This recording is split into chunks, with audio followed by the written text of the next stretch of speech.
పల్నాడు జిల్లా వినుకొండ మండలంలో కిడ్నాప్ కలకలం రేపింది. ఆటోలో వెళ్తున్న వారిని కారులో వచ్చిన 8 మంది దుండగులు వెంకుపాలెం సమీపంలో అడ్డుకున్నారు. ఆటోలో ప్రయాణిస్తున్న 4గురుపై దాడి చేశారు.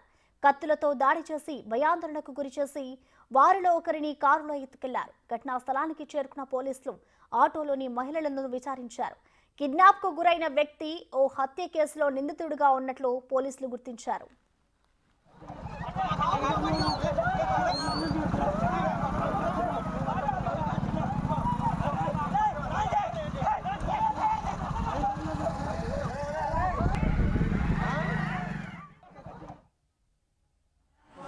మార్కెట్ నుంచి అమ్ముకోవడానికి వెళ్తాను. వెళ్ళి మొత్తం జంగేశాను. వాళ్ళకి ఎక్కడేమో కూడా నేను చెప్పొచ్చాను బతుకుతున్నారు. బతికే వాళ్ళు వచ్చి 2 నెలలు అయింది కానీ ఇంక అప్పటిదాకా ఏం లేదు. ఇలా కాపేసి పొరవ కాడ కాపేసి అడ్డం వెళ్ళి కత్తులు గొడవలతో ఉన్నాయి జంగేశాను. వాళ్ళు అక్కడ గొడవలు నేను చెప్పొచ్చి వచ్చి బతుకుతున్నారు. గొడవలు మాకు వెళ్తున్నారు. బతికే వాళ్ళని మ్యాప్ వేసి ఆటోకి మా ఆటోకి అడ్డం పెట్టుకుంటాం. అడ్డం పెట్టి సపసప మాదేమో పొరవ ఇతడికి ఆటో ఎక్కల పోతుంది. వాళ్ళు సపసప దిగి గొడ్డలతో కొట్టి నరికి తీసుకుంటాం.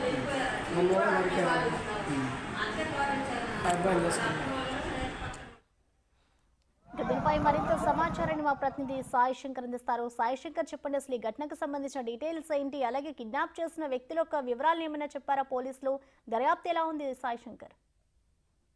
అయితే వినుకొండకు సంబంధించినటువంటి వెంకుపాలెం వద్ద 3 వ్యక్తులని ఆటోని అడ్డగించి 8 మంది ఒక్కసారిగా వారిపైన దాడి చేయడంతో పాటు 2 గాయపరిచి ఒక వ్యక్తిని కిడ్నాప్ చేసినటువంటి సంఘటన వినుకొండ నియోజకవర్గంలో ఈ రోజు ఉదయం సమయంలో చోటు చేసుకోవడం జరిగింది. ఫారెస్ట్ అంటే వెంకుపాలెం నుంచి ఆటో వెళ్తున్నటువంటి నేపథ్యంలో ఫారెస్ట్ సమీపంలో ఈ ఆటోను ఆపడం జరిగింది అనే విధంగా చెప్తున్నారు. వీళ్ళంతా కూడా 8 మంది వ్యక్తులు బొలెరో వాహనంలో వచ్చినట్లు కూడా వాళ్ళైతే ఎవరైతే బాధితులు ఉన్నారో వాళ్ళు చెప్తున్నటువంటి పరిస్థితి ఉంది.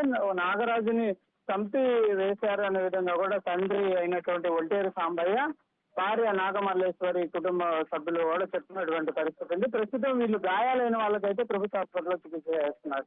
అయితే ఈ 8 మంది ఎవరు ఏంటి అనే దాన్ని కూడా పోలీసులు అయితే గుర్తిస్తున్నట్టు తెలుస్తుంది. పాత కక్షల నేపథ్యంలోనే ఈ గొడవ కూడా జరిగినట్లు అయితే క్లియర్ గా చెప్తున్నటువంటి పరిస్థితులు ఉన్నాయి. వీళ్ళంతా కూడా వైసీపీలో కొంచెం యాక్టివ్ గా ఉన్న వాళ్ళు అనే విధంగా కూడా చెప్తున్నటువంటి పరిస్థితులు అయితే ఉన్నాయి. పాత కక్షల నేపథ్యంలోనే ఈ దాడి జరిగింది అనే విధంగా వాళ్ళు చెప్తున్నారు. పోలీసులు మాత్రం విచారణ చేపడుతున్నారు. అసలు పాత కక్షల నేపథ్యంలోనే జరిగిందా, లేకపోతే ఇది పొలిటికల్ ఇన్వాల్వ్మెంటా, లేకపోతే వ్యక్తిగతంగా జరిగినటువంటి కక్షల నేపథ్యంలో జరిగిందా అనే దానిపైన కూడా పోలీసులు అయితే విచారణ చేపడుతున్నటువంటి పరిస్థితి ఉంది. ప్రస్తుతానికైతే ఈ దాడి చేసిన వాళ్ళు ఎవరు కూడా పోలీసులు అయితే అదుపులో తీసుకున్నటువంటి పరిస్థితి లేదు. ప్రస్తుతం వారిని అయితే గుర్తిస్తున్నటువంటి పరిస్థితి ఉంది. కాకపోతే ఇది పార్టీలకు సంబంధించినటువంటి అంశం అనే విధంగా కొంతమంది చెప్తున్నప్పటికీ ఇది వ్యక్తిగతంగా జరిగినటువంటి అంశాలకు సంబంధించినటువంటి పాత కక్షలు అనే విధంగా కూడా చెప్తున్నటువంటి పరిస్థితి ఉంది. ఎందుకంటే వీళ్ళంతా కూడా దుర్గి మండలంలో ఉండేవాళ్ళు. వీళ్ళంతా కూడా అక్కడి నుంచి వచ్చేసి ప్రస్తుతం వినుకొండలో ఉంటున్నటువంటి నేపథ్యంలో ఈ దాడులు అయితే జరిగినట్లు కూడా తెలుస్తుంది. కాబట్టి మరి వీళ్ళకి ఆ దాడి చేసిన వాళ్ళకి పాత గొడవల్లో ఏమేమి అంశాలు ఉన్నాయి, నిజంగానే పొలిటికల్ ఇన్వాల్వ్మెంట్ ఉందా లేదా, లేకపోతే వ్యక్తిగతంగా గతంలో వీరు వాటిపైన ఏమైనా దాడులు చేసినటువంటి సంఘటనలు ఉన్నాయనే కోణంలో కూడా దర్యాప్తు చేస్తున్నారు. అసలు ఈ నాగరాజు అదేవిధంగా బొలెరోలో వచ్చినటువంటి 8 మంది ఏమన్నా రౌడీ షీట్లు ఉన్నాయా, లేకపోతే వీళ్ళు ఏమన్నా పాత గొడవల్లో ఉన్న వాళ్ళ అనే కోణంలో కూడా పోలీసులు అయితే దర్యాప్తు చేస్తున్నటువంటి పరిస్థితి ఉంది. Thank you Sai Shankar.